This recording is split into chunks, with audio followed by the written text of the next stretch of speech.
Yeah, you have actually a very nice view up here. There's a lot of people I can see, so that's always great, as was just said. So I'm Martin Anderson from the European Union, and of course we have a lot of cooperation with Kenya, with GIZ and so on. So we're actually very honored that we also have received an invitation to make some very short remark at this event today. But dear PS, good to see you. Good to see all the good colleagues from KPLC, GIZ, Development Partners. I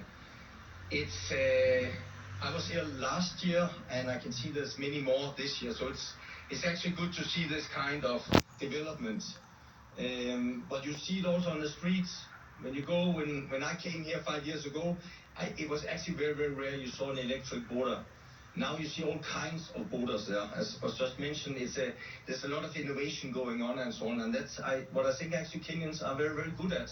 Maybe Ethiopia, they are on the legislative front, or maybe on the forefront banning electric vehicles. But I'm sure Kenya will take up the pace and so on, because there's so many bright minds in Kenya.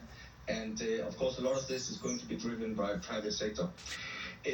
From the EU side, then we are working, of course, with government and development partners like GSF and others, investment banks, because we should not forget that all these things we are discussing today and tomorrow is only feasible because of one thing now, and that's electricity. And we all are living in areas where sometimes electricity is coming and going and so on.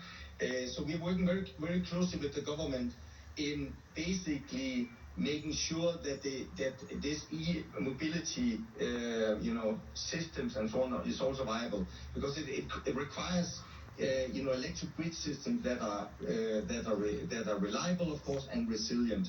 So we're working